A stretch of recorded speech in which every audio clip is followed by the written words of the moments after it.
약속 그대로 행하는 자가 난관을 극복한다는 제목으로 하나님의 말씀을 나눠서 피차은혜 받기를 원합니다. 여호수아와 200만이나 넘는 이스라엘 백성들이 여리고 땅을 점령하기 위해서 요단강 도하 작전에 성공했습니다.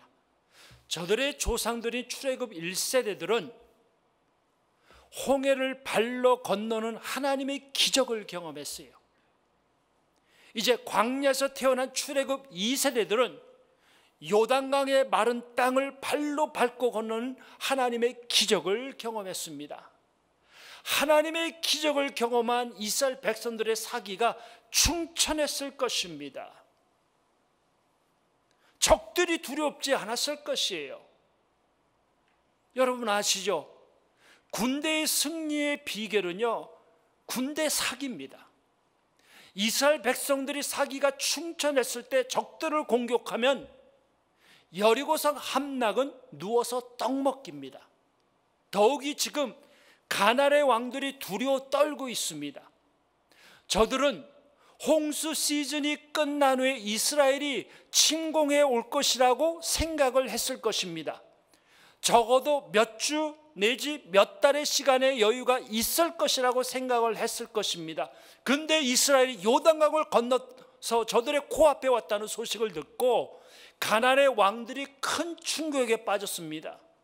여호수아서 5장 1절에 보니까 가나안의 왕들이 마음이 녹았고 정신을 잃었다라고 말합니다. 이스라엘은 이미 심리전에서 이겼습니다. 이제 여호수아가 이 기회를 놓치지 않고 이스라엘 백성들에게 하나님께서 절호의 찬스를 주었습니다. 여리고성을 돌격하라라고 명령만 내리면 됩니다. 그런데 반전이 일어났습니다. 하나님께서 여호수아에게 이성적으로 납득이 되지 않은 말씀을 하셨습니다. 2절 말씀 보시기 바랍니다.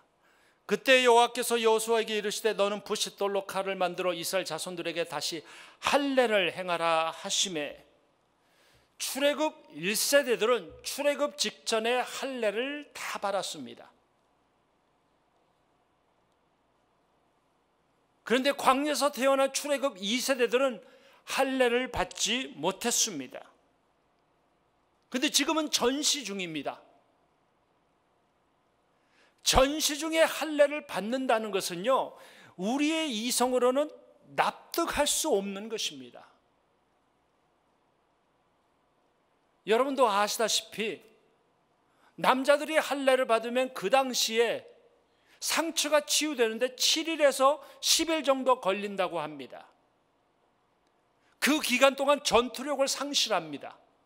만일 가나안의 왕들이 이스라엘 남자들이 할례를 받았다는 소식을 듣게 되면 기습 공격을 할 수가 있고 이스라엘은 다 전멸되게 돼 있어요. 여러분, 할례를 받았다가 기습 공격을 당해서 몰살된 성경의 이야기 아십니까? 야곱의 딸 디나가 세겜 사람에게 성폭행 당했어요. 야곱의 두 아들인 시므온과 레위가 세겜 사람들에게 우리들처럼 남자들이 할례를 다 받으면 우리의 딸 디나를 너희들에게 주고 우리 이스라엘 여자들을 너희들에게 아내로 주겠다고 속였어요. 세겜 남자들이 다 할례를 받고 고통당하고 있을 때 시므온과 레위가 칼을 들고 기습 공격해서 다 죽여버렸습니다. 한 사람도 남기지 않고 다 죽여버렸습니다. 지금 이스라엘이 할례를 받게 되면요, 제대로 싸움해보지 못하고 다 죽을 수 있어요. 지금 할례를 받게 되면요, 전투력을 상실하게 됩니다. 개 죽음을 당하게 돼요. 그런데도 저들이 이성적으로 이해를 할 수 없는 하나님의 말씀, 할례를 받아는 말씀에 순종했습니다. 할례의 의미가 무엇인지 아시죠? 할례는 이스라엘 백성들이 하나님의 언약의 백성이란 뜻이고 이스라엘 백성들이 하나님을 믿는 백성이란 뜻입니다. 내가 예수님을 믿는 자란 뜻인 신약의 세례와 같습니다. 예수님을 구세주로 고백하는 사람들은 이미 마음의 할례를 받았어요. 여러분들은 마음의 할례를 받았습니까? 여러분들은 예수님을 구세주로 영접하셨습니까? 그렇다면 삶 속에서 그 예수님을 드러내고 사십니까? 그 예수님을 믿는 믿음으로 난관을 극복하고 계십니까? 우리가 어떻게 예수님을 믿는 믿음으로 삶의 난관을 극복하며 살 수 있을까요? 이 질문에 대한 대답을 말씀을 통해서 함께 붙잡기를 간절히 소원합니다. 첫 번째는 아무리 이해가 되지 않아도 하나님이 말씀하시면 그대로 행하시길 바랍니다. 요즘 상식이 통하는 교회를 부르짖는 교회들이 참 많습니다. 그렇습니다. 교회에서 상식이 통해야 합니다. 기독교는 상식 이하의 종교가 아닙니다. 그런데 과연 교회에서 상식만 통해서 되겠습니까? 기독교는 우리의 이성을 초월하는 종교입니다. 우리의 상식을 뛰어넘는 종교입니다. 예수님의 동정녀 탄생의 사건, 예수님 무리를 걸었던 사건, 죽은 나사로를 살리신 사건, 마리아가 값비싼 향료를 예수님께 부었던 사건은 우리의 이성으로 이해할 수 없는 사건들입니다. 여러분은 전시 중에 할례를 받으라 하나님의 말씀을 받아들일 수 있겠습니까? 혹시 우리들은 우리의 합리적인 사고로 이해가 되는 말씀에 순종하지만 이해가 되지 않는 하나님의 말씀에는 불순종하지는 않습니까? 하나님이 말씀하셔도 그 하나님의 말씀을 듣고 내 지식과 나의 이성으로 판단해서 납득이 되면 순종하고 납득이 안 되면 불순종하지는 않습니까? 나의 합리적인 사고에 갇혀서 하나님의 말씀에 불순종하게 되면 하나님의 능력을 덧입지 못하게 됩니다. 하나님의 능력을 덧입지 못하면 내 삶의 난관을 극복할 수 어렵습니다. 여러분에게 질문하겠습니다.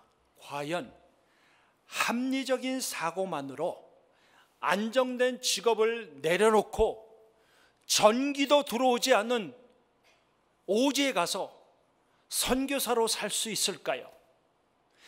과연 합리적인 사고만으로 명문대를 졸업한 자녀를 주의 종으로 바칠 수 있을까요? 과연 합리적인 사고만으로 어렵게 벌은 물질을 11조로 드릴 수 있을까요? 과연 합리적인 사고만으로 우리 교회 성도들이 건축원금을 들여서 이 예배당을 하나님께 드릴 수 있었을까요? 하지만 더 어려운, 이해하기 어려운 일들이 있습니다. 과연 우리의 합리적인 사고만으로 그렇게도 하나님의 마음을 아프게 하는 나를 영원히 불변의 사랑으로 사랑하시는 이 하나님의 사랑을 이해할 수 있을까요? 하나님의 마음을 그렇게 아프게 하는 나를 지금도 변함없이 사랑하시는 이 십자가의 사랑을 이해할 수 있을까요? 여러분이 이해가 되십니까? 저는요, 목사지만 왜 하나님이 나 같은 사람을 사랑하시는지 이해가 안 될 때가 너무나 많습니다. 왜냐하면 제 꼬라지를 알기 때문에, 저의 연약함을 알기 때문에. 여러분은 여러분을 그렇게도 사랑하시는 하나님의 십자가의 사랑을 이성적으로 이해가 되십니까? 우리는 내 마음에 들지 않은 사람이 있으면 마음에서 그냥 지워버리는 게 우리의 죄성인데, 우리 주님은 여전히 우리를 사랑하고 계세요. 여러분은 주님의 이런 사랑 이해가 되십니까? 나의 합리적인 사고에 갇혀 있으면요, 하나님의 사랑, 하나님의 은혜, 하나님의 기적을 경험하지 못합니다. 내 삶의 난관을 극복하지 못합니다. 고등학교를 졸업하고 미국 군대에 입대한 청년이 있습니다. 유아 세례를 받고 군 입대 전에 입교식을 하고 싶어 했어요. 그래서 저희 교회에서 입교식을 해드렸습니다. 18살 난 아들이 부모를 떠나서 타주에 가서 군대 생활하는 그의 마음이 얼마나 힘들까요? 맏아들을 미국 군대에 보내는 부모님의 마음은 얼마나 힘들까요? 그런데 얼마 전에 이 군대에 간 아들이 첫 월급을 받았다고 첫 월급 달을 하나님께 드린다고 교회 헌금을 보내온 거예요. 여러분, 첫 것은 내 것이니라는 하나님의 말씀에 순종하여 군대에서 받은 첫 월급을 하나님께 바치는 이 18살 난 이 아들의 신앙을 합리적인 사고로 이해가 되십니까?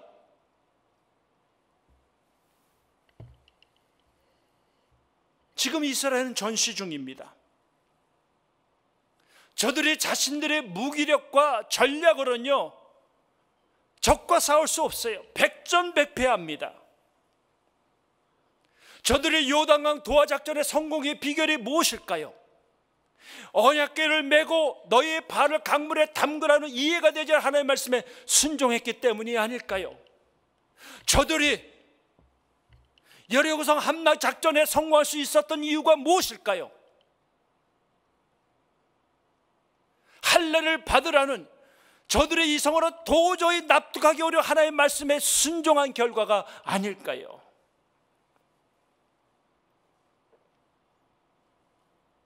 저와 여러분이 이 세상에서 이해가 되지 않는 하나님 말씀에 순종하면 어리석게 보입니다. 이 요즘 세상에서 21세기에서 자기를 의지 않고 하나님만 의지하는 신앙으로 산다는 것은 세상 사람들에게 우습게 보일 수 있습니다.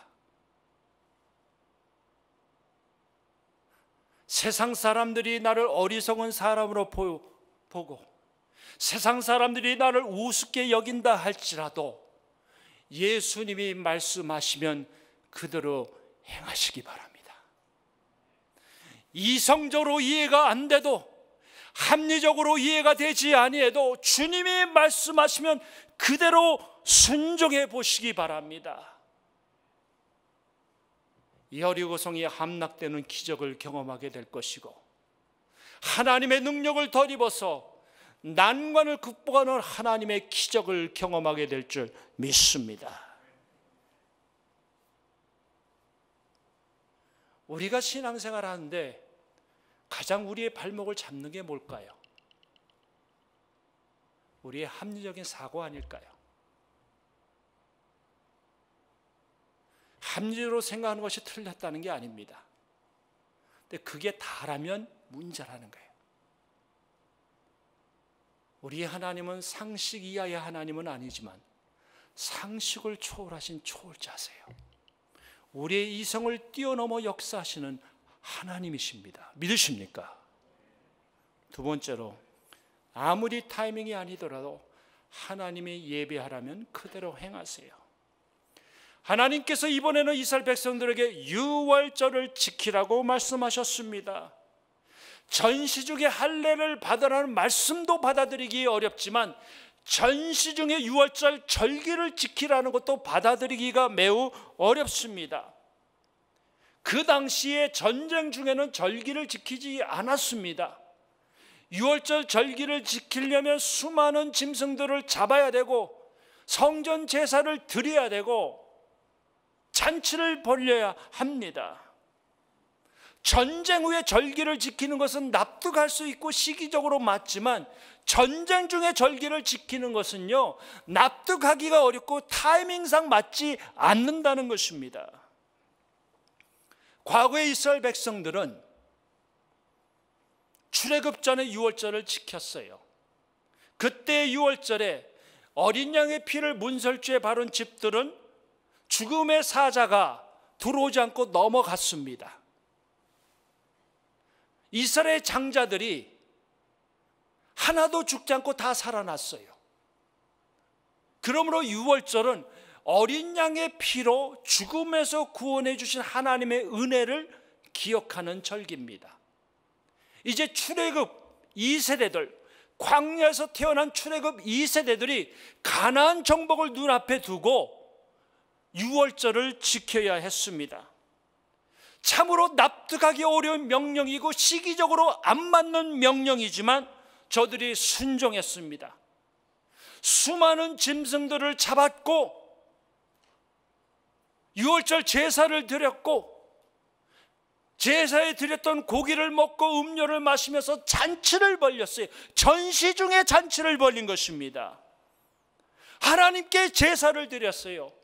하나님을 예배했던 것입니다. 자, 그렇다면 전시 중에 이해가 되지 않는 하나님의 말씀에 순종하면서 할례를 받아서 고통 중에 있었던 백성들은 어떻게 되었을까요? 전시 중에 이해가 되지 않는 그 유월절을 지키라는 말씀에 순종했던 이스라엘 백성들은 어떻게 되었을까요? 적들의 기습 공격을 받아서 다 죽었을까요? 아닙니다. 우리 하나님이 저들을 지켜주셨어요. 그리고 여리고성을 함락시켜 주셨습니다. 여리고성 함락은 이스라엘의 전술이나 무기나 군사력에 의해서 이루어진 것이 아닙니다.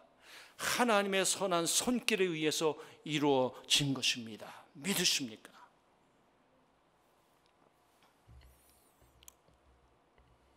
여러분에게 묻겠습니다.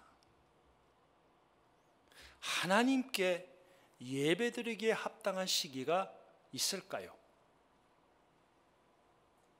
저는 목사로서 지금까지 목회를 하면서 이런 이야기를 많이 들었습니다. 목사님, 미국 생활 어느 정도 정착한 다음에 교회 나올게요. 예수님 믿을게요. 믿음 생활할게요. 우리 자녀를 좀 더 키운 다음에 믿음 생활할게요. 지금은 너무 바빠서 시간이 없어요. 이 다음에 시간이 좀 될 때 그때 믿음 생활할게요. 그렇게 말한 사람들 치고 지금 믿음 생활한 사람들은 거의 없습니다. 여러분, 제가 예언을 하나 할까요? 지금보다 앞으로 더 하나님께 예배드리기가 어려울 것입니다. 지금보다 앞으로가 더 신앙생활 하기가 어려울 것이고 지금보다 앞으로가 더 하나님만을 의지하고 살기가 어려울 것입니다. 왜 그런지 아세요? 세상이 점점 악해지고 우리가 하나님 중심보다 나 중심으로 살기 때문에 그렇습니다. 그러기에 우리는 유월절의 어린 양 되시는 예수님을 따라야 돼요. 유월절의 어린 양 되시는 예수님을 온전히 경외하고 그분을 경배해야 합니다. 그 길만이 우리가 이 험한 세상에서 살 길이에요. 그 길만이 우리가 삶의 난간을 극복할 수 있는 길입니다. 믿으십니까? 본문으로 다시 돌아오겠습니다. 유월절을 지킨 여호수아, 그는 자신의 앞에 칼을 들고 서 있는 사람을 보았어요. 당신은 누구의 편입니까? 우리 편입니까? 우리의 적의 편입니까? 그가 대답합니다. 나는 여호와의 군대 대장이다. 성경학자들은 여호와의 군대 대장이란 말은 구약에 나타난 예수 그리스도란 뜻이에요. 여호수아가 주님 앞에 엎드리면서 말합니다. 주의 종에게 말씀하옵소서 듣겠나이다. 그 다음 구절이 중요합니다. 15절 말씀 보세요. 여호와의 군대 대장이 여호수아에게 이르되 내 발에서 신을 벗으라. 내가 선 것은 거룩하니라 하니 여호수아가 그대로 행하니라. 여호수아는 할례를 받으라. 유월절을 지키라. 네가 서 있는 곳은 거룩한 곳이니 신발을 벗으라는 주님의 말씀을 그대로 행했습니다. 이유를 묻지 않고 토시를 달지 않고 주님 말씀하시자 그대로 행했습니다.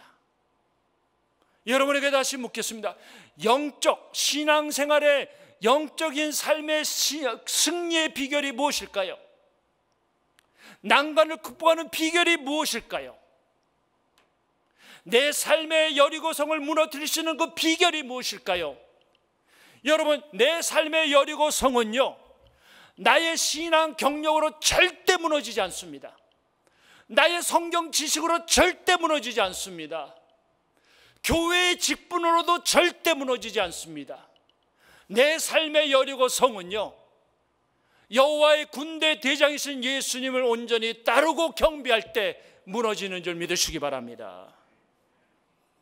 여러분은 여호와의 군대 대장이신 예수님을 온전히 믿으십니까? 예수님을 온전히 경배하십니까? 그분은 단순히 우리 편이 아닙니다. 그분은 단순히 우리의 전쟁을 도와주시는 지원군이 아닙니다. 그분은 단순히 우리의 문제를 해결해 주시는 해결사가 아닙니다. 그분은 여호와의 군대 대장이십니다. 그분은 이 땅을 다스리시는 대장이시고 내 삶을 주관하시는 주인이십니다. 여호수아는 그 주님의 말씀에 그대로 순종했어요. 주님 앞에 엎드리고 주님을 경배했습니다. 우리에게도 그런 신앙이 필요합니다. 내 삶의 난관을 극복하려면 하나님의 능력을 덧입어야 되는데, 하나님의 능력을 덧입으려면 여호와의 군대 대장이신 예수님 앞에 나와야 되고 그분을 따라야 되고 그분을 경배해야 합니다. 그래야 할 때 하나님께서 하늘의 능력을 우리에게 허락하시고 그 능력을 덧입으로 내 삶의 크고 작은 난관을 극복할 수 있는 것입니다.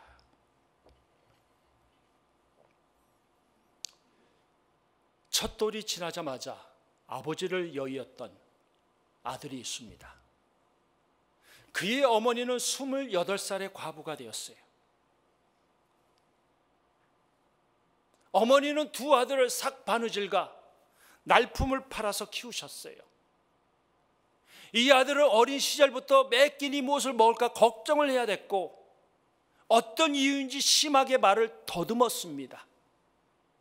대학에 갈 형편이 되지 않아서 공업고등학교를 졸업하고 방직공장의 전기공으로 일을 했습니다. 그런데 공부에 대한 미련을 버릴 수가 없어서 전문 학교에 야간 대학생으로 공부를 했어요. 나중에 미국에 와서 공부를 하면서 미국 대학에서 박사 예비 시험을 쳤는데 한 번도 아니고 4번이나 떨어졌어요. 4번까지 기회를 주는데 4번 다 떨어진 거예요. 4번 떨어지고 그는 식음을 전폐하고 누웠어요. 3일 동안 금식하면서 죽으면 죽으리라 하면서 하나님께 회개 기도를 했습니다. 그때 주님께서 그에게 이런 질문을 하시더래요. 네가 가장 귀하게 여기는 향유 옥합이 무엇이냐? 그때 그는 주님께 이렇게 대답했대요. 주님, 죄송하지만 그 질문만은 하시지 마시기 바랍니다. 그가 열지 못하고 깨트리지 못하는 향유 옥합은 박사학위였거든요. 근데 기도 중에 주님께서 너의 박사학위보다 나를 더 의지할 수 있겠느냐? 너의 박사학위보다 나를 너의 삶의 우선순위를 둘 수 있겠느냐? 그는 기도 중에 주님이 박사학위보다 주님을 우선순위에 두기를 원한다는 사실을 깨닫고 항복합니다. 주님이 이제 항복합니다. 평생 예수의 제자로 살겠습니다. 박사학위 주님의 발 아래 내려놓습니다. 주님만을 섬기겠습니다. 근데 3일 금식 기도 후에 전혀 납득이 되지 않은 일이 벌어졌는데 학교에서 그에게 한 번 더 박사 예비 시험을 칠 수 있는 기회를 주었던 것이에요. 그는 5번 만에 박사학위 시험을 패스하고 나중에 박사가 되었어요. 그리고 지금은 신시내티 대학 교수가 되었습니다. 처음 교수 생활했을 때 영어를 너무 못해서 강의를 가장 못하는 교수가 되었대요. 근데 2년 만에 모든 사람들이 선망하는 우수 교수로 평가를 받았다고 합니다. 그분이 누군지 아십니까? 신시내티 대학의 석좌 교수이자 포항공대 석화 교수이고 실로암 바이오사이언스 창업자이시며 저와 오랫동안 미국 코스닥 공동대표로 섬기셨던 안종혁 교수님이십니다. 그가 그의 책 길갈에서 이런 고백을 합니다. 보세요. 나는 어릴 때부터 가난 속에서 수많은 어려움과 실패와 고난을 겪으며 살았습니다. 내 인생의 앞길이 시원하게 뚫렸다고 생각해 본 적이 별로 없습니다. 또 내 인생의 앞길이 환하게 멀리까지 보인다고 느껴본 적도 별로 없습니다. 많은 불확실성 속에서도 나는 나를 따르라 는 주님의 말씀을 따라 내 인생을 주님께 의지해 살아왔습니다. 주님에 대한 믿음과 신뢰는 현실의 불확실함 속에서도 내게 삶의 자유와 확신을 가져다 주었습니다. 방직 공장의 전기공이던 나를 미국 유수 대학의 석좌 교수로 만드시고 전 세계에 흩어진 한국의 청년 유학생들을 섬기는 사역자로 삼으신 분은 바로 주님이십니다. 사랑하는 성도 여러분, 우리는 종종 하나님이 하시는 일을 우리의 이성으로 이해를 못합니다. 또한 우리는 종종 하나님이 주시는 말씀을 우리의 이성으로 받아들이기가 어렵습니다. 그럴 때 어떻게 해야 될까요? 우리 예수님이 여호와의 군대의 대장이라면, 우리 예수님이 이 땅을 다스리시고 통치하시는 대장이라면, 나의 예수님이 내 삶을 다스리시는 주인이라면 그분의 말씀을 따를 수 있어요.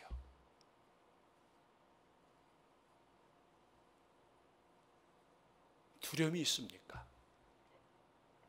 답답하십니까? 저는 목사지만 코로나 사태로 답답한 일이 한두 가지가 아니에요. 믿음이 없어서 때로는 두려움도 있어요. 그때마다 주님 바라봅니다. 나의 인생의 주인이시고 이 땅을 통치하시고 다스리시는 여호와의 대장이신 주님을 바라봅니다. 그 주님을 경배합니다. 그리고 최선을 다해서 그분을 따릅니다.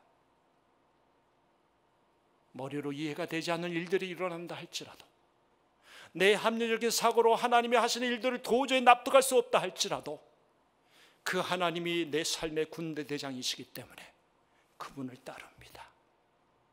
그분 따르시기 바랍니다.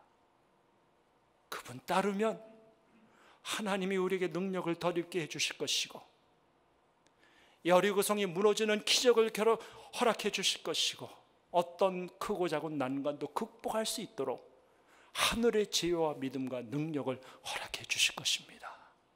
그런 은혜가 저와 여러분에게 있길 주의 이름으로 축원드립니다.